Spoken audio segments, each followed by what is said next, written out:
So just to give you all a quick introduction, Sarvesh is the CEO and founder of Sarva Yoga, and he is a millennial. He is an entrepreneur, and he's achieved quite a lot at a very young age. And I think something that is important for a lot of the students, especially MBA students or students who are looking at starting their own business at some point in their lives. Uh, I think you'll get a lot of key insights as to what made him click, what are the decisions that have helped him to become the person he is today. And one of the first things, if I recall, actually, is when I saw Sarvesh's videos online. Um, this was before I even knew who Sarvesh was. I honestly didn't know who it was. I just saw some video that popped up and I thought I should watch this. And he comes across as a very cool, calm, and collected guy. And that was something that really, which I found intriguing. And I thought, you know what, we should get Sarvesh on this platform, and I would like some of our students also to be part of it. And a lot of insightful things that I could probably understand because um, people, especially students, we have about Sarvish, we have about 10% of our students who basically take that entrepreneurship route. The rest of them, they want to work and then look at entrepreneurship at a later stage in life. But the ones who start off early, like you did, I think it would be really helpful for them to also see um, what is it that you did and what is it that made you different, because um, it is not every day that we see somebody who come into the wellness industry especially and take it to the scale that you have. And it's not an easy thing to do because so I've seen how companies have come and gone, but then you have really made a mark over the last couple of years. So firstly, thank you so much, Sarvesh, for giving your time to us. uh, it's really interesting to see such a young person and come come to our platform. So first of all, just to take a step back, what is it that like I want to understand yoga, the concept of yoga, because I've heard like multiple definitions, but according to you, what is it, and what is the relevance of yoga today? Uh, Thank you so much for having me. Truly humbled and honored, and very grateful as well for the opportunity. And you've been very, very kind with all that you've said. I don't think I'm even remotely close to what you're saying. I think been fortunate, and I think by the grace of nature, all of this is happening. And I think the best part about my journey is I can tell all the mistakes that I've made, so that I'm sure all the students who are listening can kind of understand what those mistakes are. Because I read somewhere that life is too short to learn from your own mistakes, so you'll have to learn from others. So that's the kind of I'm happy to kind of share my journey, and I don't think a lot of stuff that you've mentioned right now, uh, which is very humbling and grateful. But let's just take it along the way. So, to your first question of what is yoga, and people kind of complicate it by saying that yoga means sitting under a tree, yoga means going to the Himalayas, going to a mountain, and kind of meditating there, etc. I don't think all of that is even remotely true, because yoga, in its simple term, yog, Y-O-G, according to the Patanjali Yoga Pradipika, it means unification of mind, body, and soul, which is coming to one, right? Yoga means union, which means you and I, even talking right now in real terms, means yoga, because I'm making an effort. There's a certain sense of consciousness, there is a certain sense of mindfulness that is coming, and I'm having a chat with you. So, and that coming together is yoga. So, yoga is nothing but union. It's not a type of action, it's not a type of exercise, it's not a type of that. It's a lifestyle in itself, which is nothing but being aware of the present, which is union coming in the now. Yeah, and one more thing, Sarvesh, I also read that you, in your earlier days, I mean, when you were, I think, a lot younger, you wanted to become a cricketer. and you wanted to play for the country and all that. But then, how did that transition happen? I mean, there's yoga on one side and then there's cricket. How did that transition I happen? think like almost every, if not second, definitely every third little Indian boy wants to play cricket for India, right? And the dream is to win the World Cup, etc. As every other little Indian boy, my dream was also the same.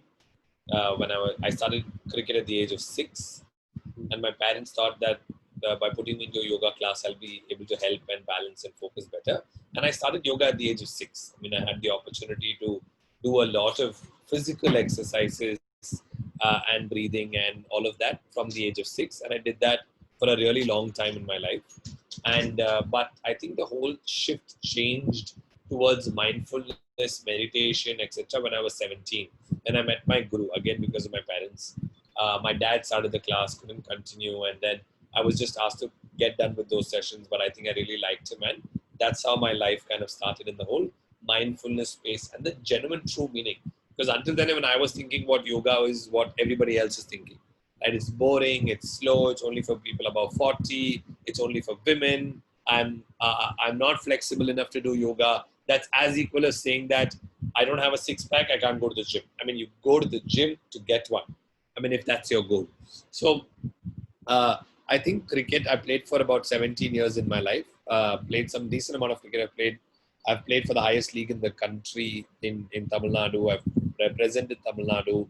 I was traveling with the IPL for 3 years, not as an official signed player, but more as an official net bowler, which had its own share of beautiful experiences because I could travel with them, stay with them, practice with them. So kind of fortunate to have done that. But yeah, I think the whole idea came when I was 23, is when we raised our first round of capital. The shift had to be taken whether I want to go the cricket route or whether I want to go yoga. But fortunately for me, unlike many people, uh, uh, it wasn't like a do or die situation, right? A lot of people have to give up their passion to ensure that they either are earning a livelihood or there is pressure from their parents or there's peer pressure, etc. For me, by 23, yoga and cricket became a passion. So both of us were equally something that I love. So I was like, okay, should I go this route or this route? I was like, okay, I think there's somebody believing in me and putting capital. I'm sure at 23, Dhoni wouldn't have called me. If Dhoni would have called me, I would have probably chosen that. But I think somebody else said that, listen, we believe in what you're doing, and we believe we can help you in your vision of connecting 7 billion Reds by ensuring that we take yoga, which is an Indian practice, to every nook and corner in the country. So I said, fantastic. And that's how I kind of chose that path there. So it was at 23 when you kind of 2016 when I was 23. Yeah. yeah. And like looking at the bigger picture, what has yoga done for you as a person? Like apart from Oh well, it's life changing, right? It's as good as equal. It's equivalent to you asking a mother the feeling of when you give birth to her or her child. It's as good as that because you can't explain that feeling, right? You have to experience it. yeah. So for me, it's as good as that. It has given me a new life. And what's your daily routine like? Oh, well, see, all the young people who are listening to me, please don't take me seriously. Number one. Number two is I have a very different routines of life. I can switch on and switch off very fast. So there have been days in the quarantine where I've only eaten pizza, and there have been days in the quarantine where I've only eaten fruits for a long period of time.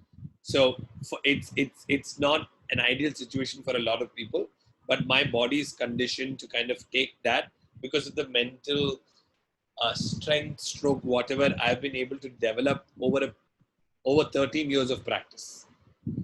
Right? So it's not easy, but it's not impossible too. So I wouldn't really recommend people that, oh, Sarvesh has done that, Sarvesh has followed this routine, I have to do this, so I'll become that way. No, it's absolutely not that way. I think to each is his or her own, and I believe that I'm nobody to talk or defend or talk about anybody's personal lives and choices. All I can tell you is two very important things that I keep telling a lot of people. Accept the reality that all of us are living in, and be grateful for life. And if you're able to do these two well, and you're accepting the reality, which is the now, which is the present, you're in a much better space than most other people out there. Because either people are living in the past, which is already done, which cannot be uh, changed, Mm. or they're living in the future, which is again not in their control, which they become anxious about. So, in terms of an overall structure, I think acceptance and gratitude are two very important things in my head, and I think these two will take people a long way. But if people are starting off entrepreneurship, etc., I think what's going to be important is kind of introspecting within yourself the 6 P's that I typically call it of entrepreneurship. The first P is purpose. You need to write down on a piece of paper what is your purpose in life. Second P is passion. You need to understand whether you're passionate about the purpose or what are you passionate about in life. You can say my purpose is to change 7 billion breaths, but my passion is engineering, right? And then you'll have to figure out how that engineering passion can change that many lives, right? And third P is potential, because two kinds of potential. Do you have the potential to be the right CEO, COO, CTO, CMO, whatever? And does the market have the potential? Today you can say, hey, I wanted the purpose of in my life is to make travel easy for people, and I'm passionate about tech, and I want to build an Uber, right? You really need to think about it 5 times whether you have is there potential. Like, can you actually go into the market, raise another capital, Uber, Ola, you beat them, and you start from scratch, etc. Right? So that potential internally and potential in the market. After you understand that, the fourth P is what product are you building. So the fourth P becomes product.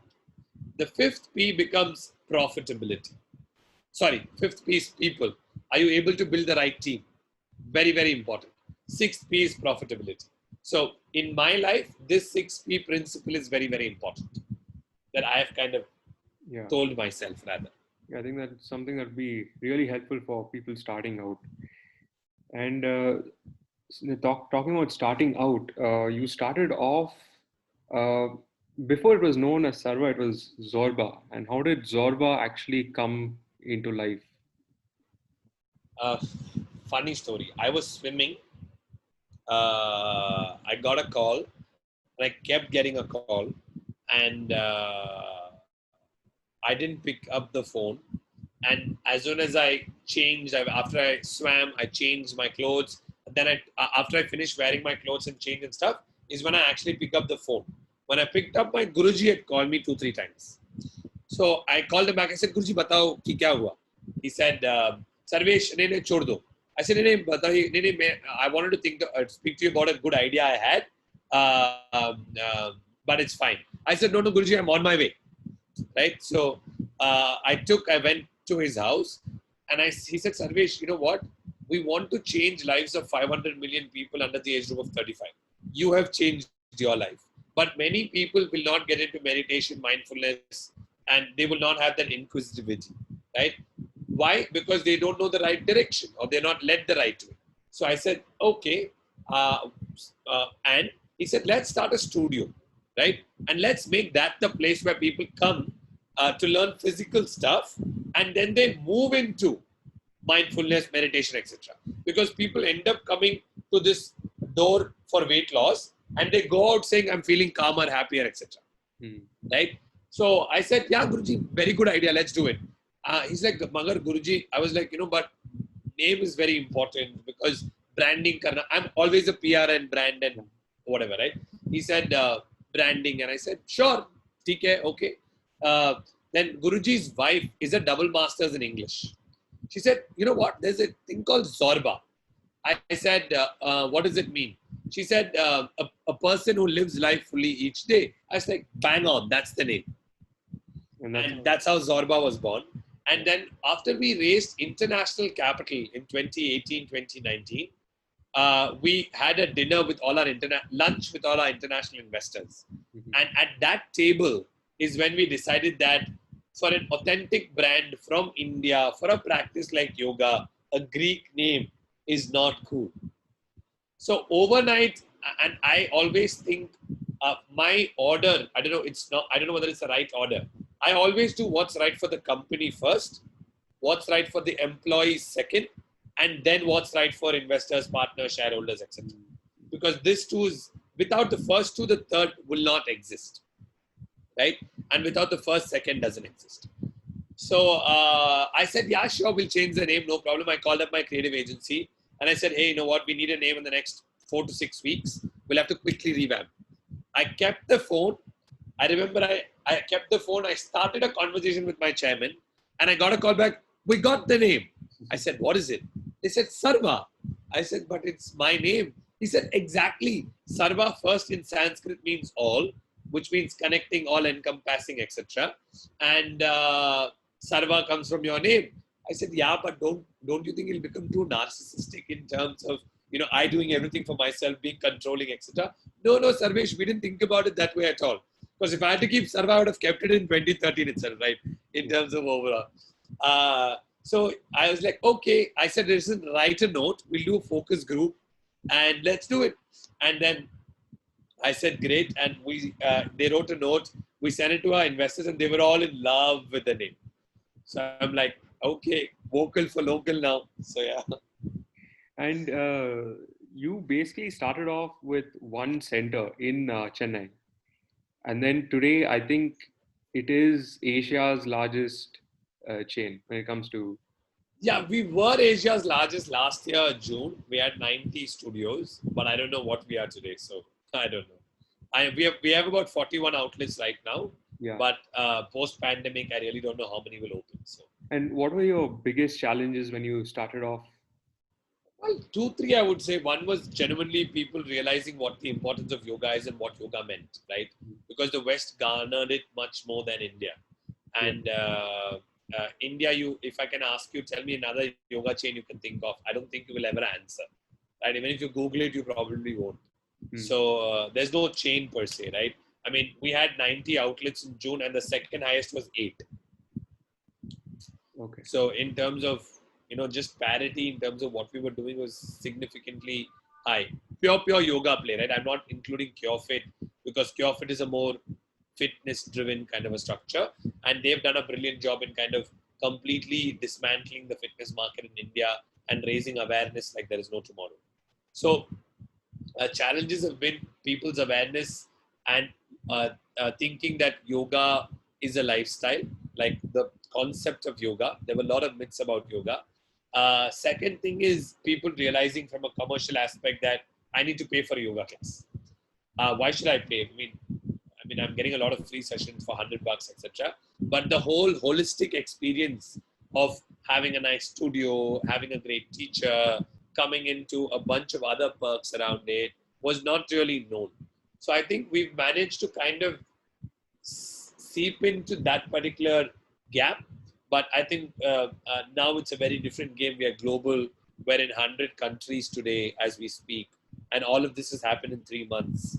So it's been quite a revolution in terms of what we can do.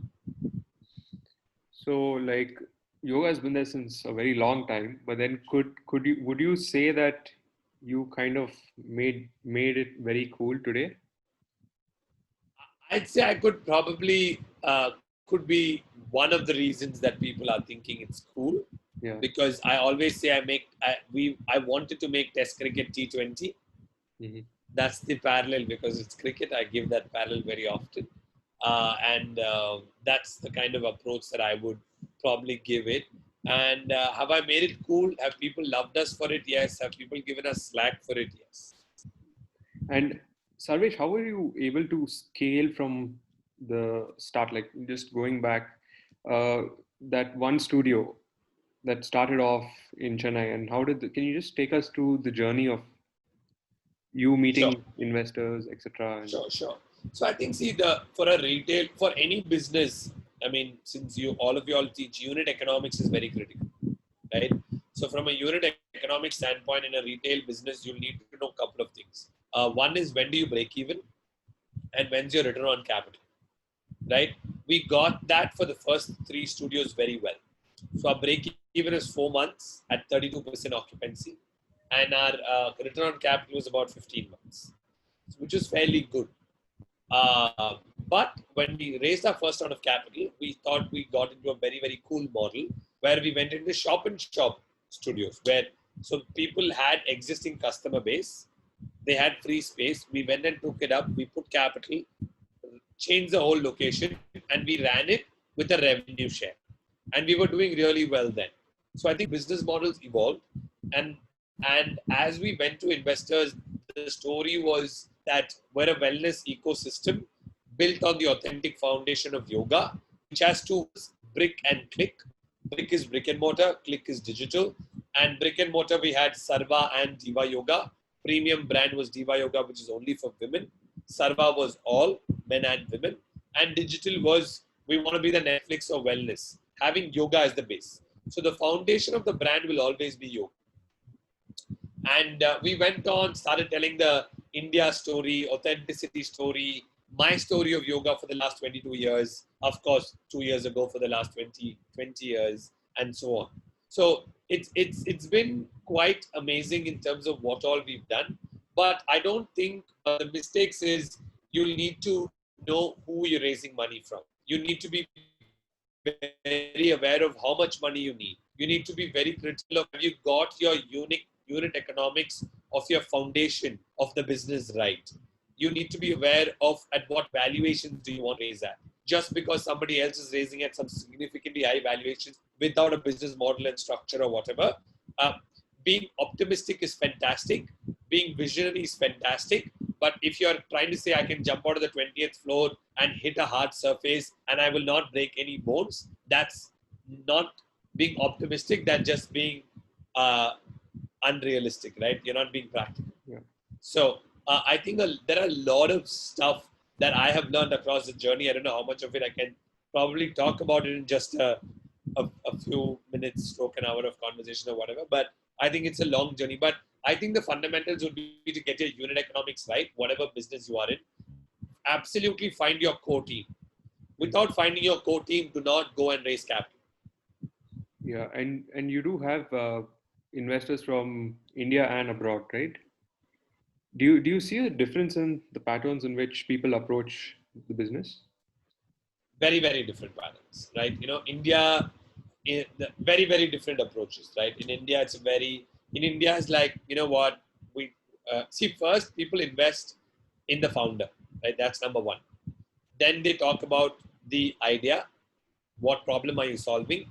Who all are you solving it with, which is your team?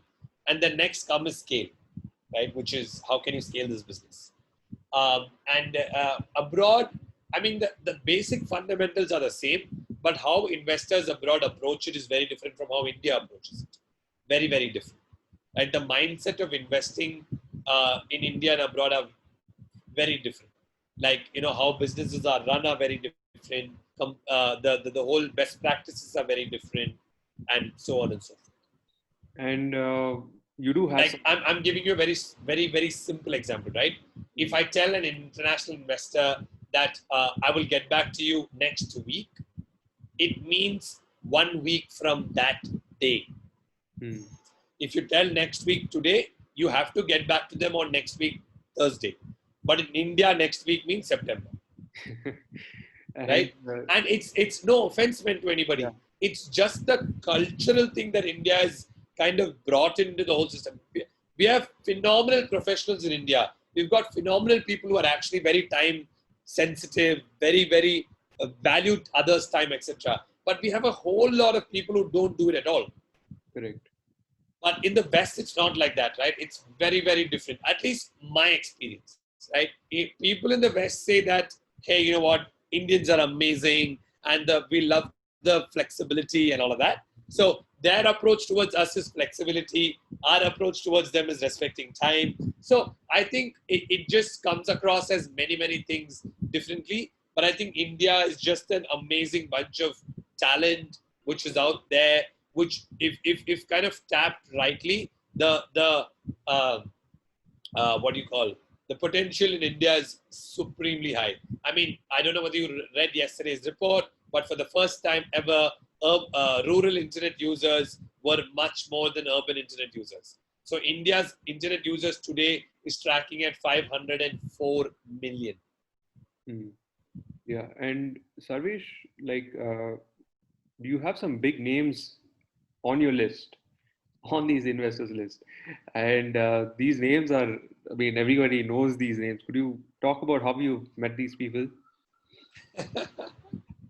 I think that's a journey in itself, right? Yeah. So, well, I met my first investor globally through my partner called Harsha Bhatkal, who introduced me to this guy called David Giampaolo, who's known as the most networked and influential man in Great Britain. He led our entire global fundraise. He introduced us to a guy called Mark Mastrov, and Mark Mastrov is known as the Steve Jobs of fitness. And he's the owner of Sacramento Kings basketball team and one of the owners. And of course, he introduced us to Jennifer Lopez and Alex Rodriguez, and both of them have ended up investing as well. And in India, we have Malika Arora, Shahid Kapoor, Aishwarya Dhanush, Rajnikant's daughter, Shikhar Dhawan. We have some really cool bankers from HDFC. We have CEOs from Dentsu Networks. We have a bunch of other individuals, Aditya Ghosh, Vikram Sate. I mean, lots of people. We've got over 45 investors.